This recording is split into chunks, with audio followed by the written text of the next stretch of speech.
Over these past few years, I have gone through a bit of internal reckoning around whether all this mindfulness stuff that I've devoted so much of my adult life and my life's work to centering as my most foundational, most transformative practice was actually A, as powerful, and B, as relevant anymore.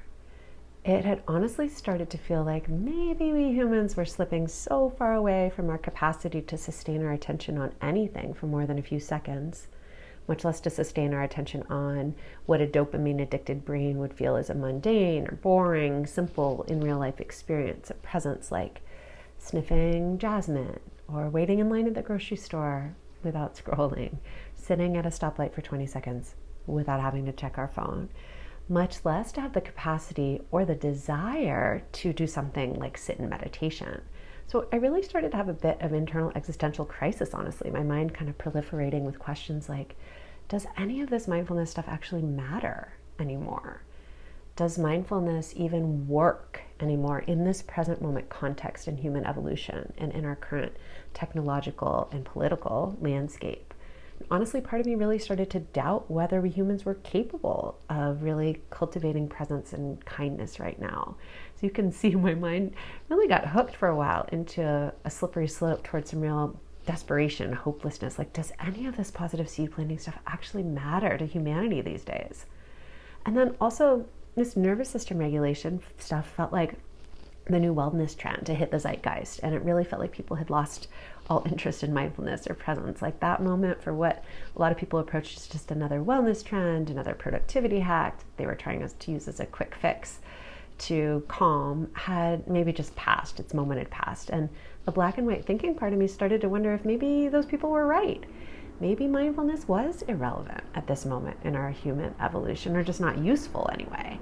Maybe a wholly somatic or body-centered approach was what we really most need right now in this moment when we collectively as a species are so widely and wildly dysregulated with all the global and local instability and flux and uncertainty constantly churning.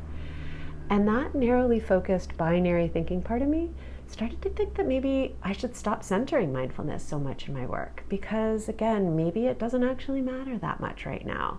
Maybe it's not that useful right now. And tugged under by that sneakily convincing, logical sounding doubt, I really shrunk back from sharing this work super publicly in these past few years. I've really been, as likely you, the thoughtful, attuned human that you are, have also been doing a lot of reflecting recently on questions like, what is humanity most needing right now in this current moment in our evolution? And how can I best contribute in my own small, authentically aligned way to those needs? And as I really sat with these questions and centered back into the core of myself, my capital S self, this scared part of me voicing these doubts about whether we humans are capable of genuine presence, these days started to quiet down as I remembered mindfulness is implicitly a nervous system regulation practice, and presence is the gateway to regulation. And I truly believe that us having as many regulated, connected humans walking around the planet as possible is what we most need right now as a species. Noticing what's happening through the senses and internal sensations in the body is regulating. Tuning into sights and sounds and colors and temperatures and textures around us is regulating. Being deeply present in connection with another human being is regulating. Being immersed in delight during a toddler dance party or as you roll on the carpet spontaneously with a puppy is regulating. Savoring a strawberry is regulating. We actually aren't able to be regulated in our nervous system unless we're present in our body through our senses, meeting this moment just as it is. And when we're caught up in the slipstream of the mind, looped into worry and anxiety about the future, or perseveration and rumination about the past, we get dysregulated. And by dysregulated, I mean our system goes into a protective mode because some parts of us don't believe that we're safe in this present moment. And that sense of lack of safety in the present moment is almost always an overlay or a projection from some sense of lack of safety from our past.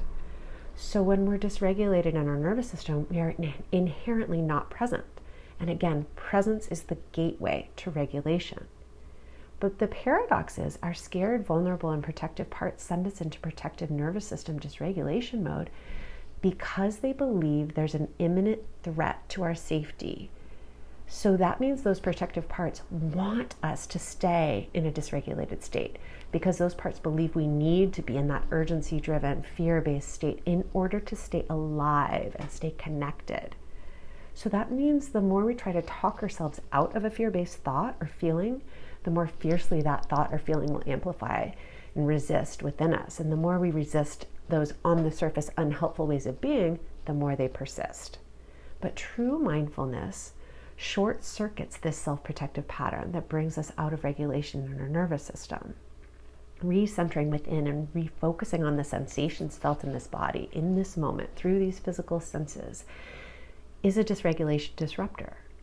Nervous system regulation work can get convoluted and feel complicated, like these minds of ours are experts at overcomplicating things.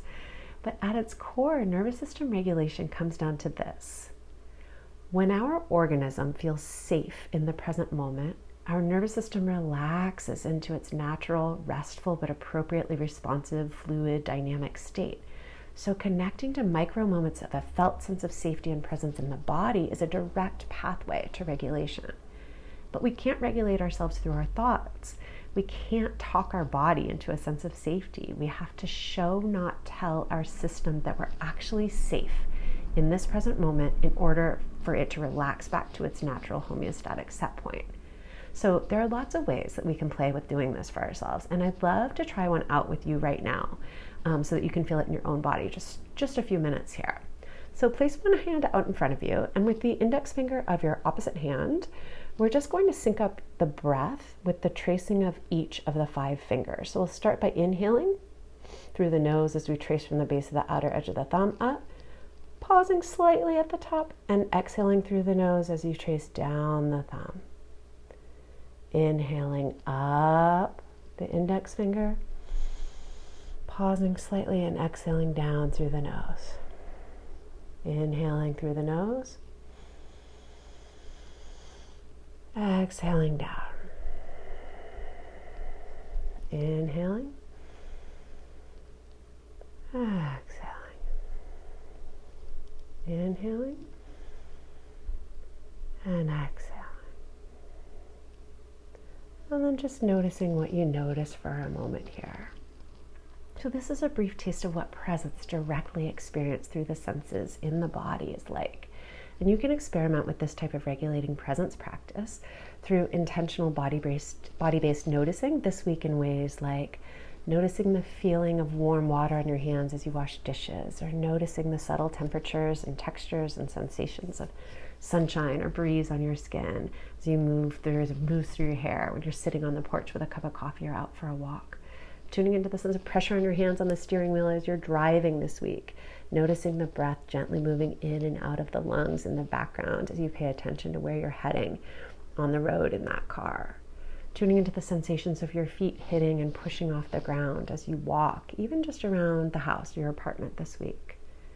My faith in the vital importance of us humans centering ourselves in each present moment in our lives, as experienced directly through the senses in these incredible bodies of ours, has returned full force, stronger than ever, in fact. So see in what ways, simple, small, you can really sense into the directly experienced present moments in your days this week.